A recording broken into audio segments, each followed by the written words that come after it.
श्री कृष्णं वंदे जगद्गुरुं। आज भगवान की जो व्यास परंपरा की लौकिक प्रथा चली है उसका ये पूर्ण दिन है, जिसे हम व्यास दिवस, व्यास पूजा, गुरु पूजा, गुरु पूर्णिमा, आषाढ़ शुक्ल की पूर्णिमा और आषाढ़ी पूर्णिमा नाम से संबोधित करते हैं। अनादिकाल से हमारे भारतवर्ष में जब ग्रीष्म काल की समाप्ति हो जाती थी, उसके बाद वर्षा काल के आगमन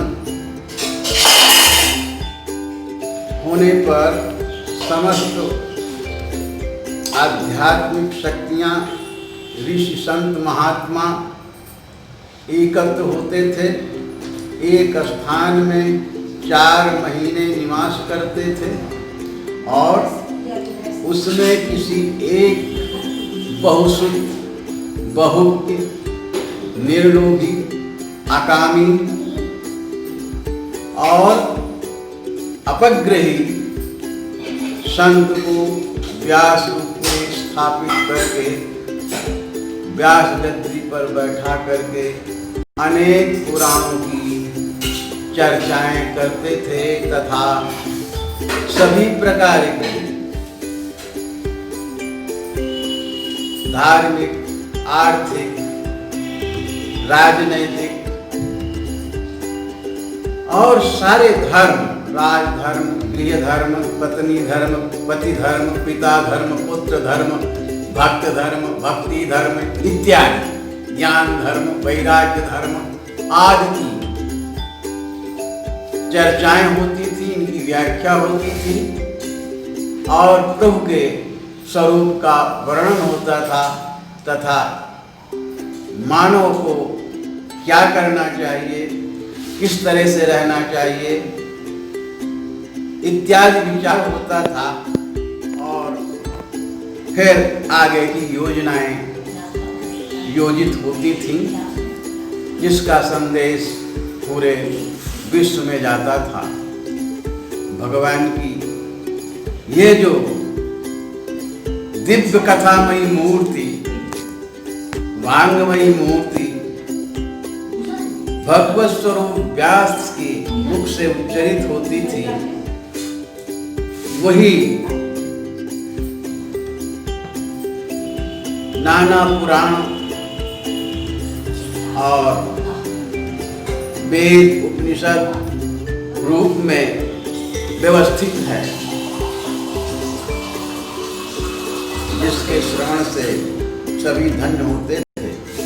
वो परंपरा आज चली आ रही है और अनेक गृहस्थ, राजा महाराजा, सामान, चारों वर्ण के लोग जाते थे और वहाँ अपने गुरु के पास निवास करके उनके पास अंतेवासी होकर के 4 महीने तक अपने धर्म की शिक्षा लेते थे और उसके आचरण में तत्पर होकर के पूरा जीवन आनंदित करते थे।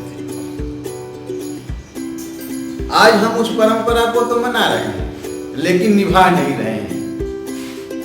आजकल के गुरु कान फूंक दिया, बस दक्षिणा ले ली, बस मतलब सिद्ध हो गया, लिस्ट बन गई, हर महीने चंदा जाने लगा, धन संचय होने लगा, उनकी दुकानें चल गईं।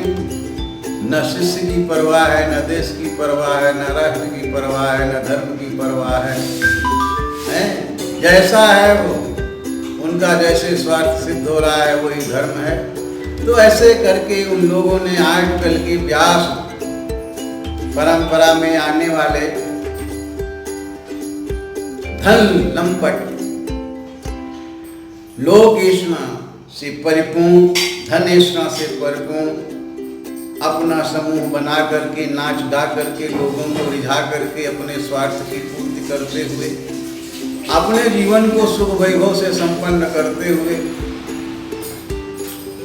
अपने को महान मान रहे हैं, जिससे हमारा देश, हमारा समाज, हमारा धर्म और पतित हो रहा है। हमें उस परंपरा को जागृत करने के लिए आजकल तो ऐसा है कि जो वेद की बात छोड़ो, निगम उपनिषद की बात छोड़ो, पुराणों तक के श्लोकों को पढ़ना नहीं आता, उसके अर्थ को क्या जाने है। लौकिक गानों को गा करके जो जैसे पूर्व जन्म में नृत्य गीत गंधर्व विद्या होती थी, आजकल फिर वो नौटंकी इत्यादि होतियाँ थी, आज पिक्चर इत्यादि हो रहे हैं। इस प्रथा को अपना करके लोगों की मानसिकता को दूषित कर रहे हैं। और जो हमारी सत्कथाएं हैं, महापुरुषों के जो स्वरूप हैं, जो हमारे भगवान के अवतार हैं, उनको भी अनर्गल लाभ करके दूषित कर रहे हैं। ऐसे संगीत प्रिय लोगों के व्यास गद्दी पर आ जाने से तो धर्म का पतन हुआ है, उसको कहा नहीं जा सकता है। अब तो हमारे प्रभु को लोग नाचने गाने वाला, शराबी कबाबी भी कह देते हैं। ये अनुचित है। ऐसे लोगों के संग में जो रहेगा, आजकल तो लोग श्मशान में शादियां कराते हैं। ये ऐसे भी लोग हैं जिनको धर्म का स्वयं ज्ञान नहीं है, इनको श्लोक पढ़ना नहीं आता, संस्कृत बोलना नहीं आता, वेद के अर्थ को क्या कहें, कहीं सुन लिया, कहीं इधर से टुकड़ा उधर से टुकड़ा, कहीं हिंदी का भाष। अरे भाई, अनुवाद तो जैसा जिसका ज्ञान है वैसा करेगा, सबका नाम अनेकार था।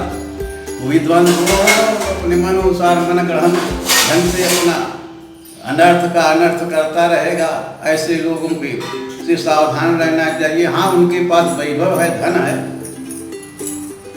स्वर है, लेकिन समझ लो ये स्वर जो है बड़े बड़ों को पत्तलित कर देता। महाराज मृकंड के ऋषिपुत्र शिवसिंह हुए, रोमपाल ने उनको अपने यहाँ लाने के लिए, वो सन्यासी थे, वन में रहते थे, स्त्री पुरुष का भेद नहीं जानते थे, उनको अपनी वेश्याओं को भेज करके गाना सुना करके अपने स्थान में ले आए, और फिर उनको इतना स्त्री संग हुआ कि अपनी पुत्री को उनके साथ ब्याह करना पड़ा उन्हें। तो सन्यासी से गृहस्थ आश्रम की ओर चले आए, और फिर गृहस्थ आश्रम में क्या होता है, ठीक है, बात को साधना की सिंह रहे, तो शांता के साथ विवाह हुआ है। अनेक कथाएं हैं, हाथी मृग, ये सब संगीत से, मीन, ये सब संगीत से आबद्ध होकर के, नाग, सर्प, ये संगीत से आबद्ध होकर के अपने प्राणों को संकट में डाल लेते हैं। ऐसे आजकल भी लोग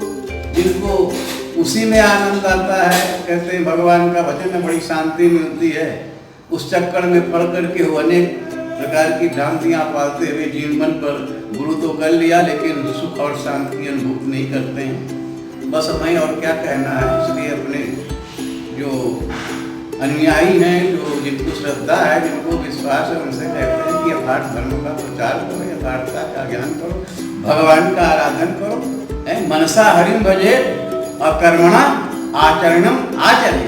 मन से हरि का भजन करो, कर्म से कर्म आचरण करते रहो, कर्म करते रहो, बिना कर्म के कुछ नहीं है।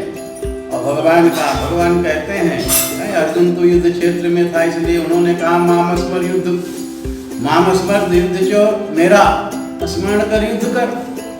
वैसे मेरा भी कहना है कि भगवान का स्मरण करो, जहाँ जिस कार्य में लगे हो धर्म पूर्वक कर्तव्य निष्ठ होकर के उसका पालन करो। हरि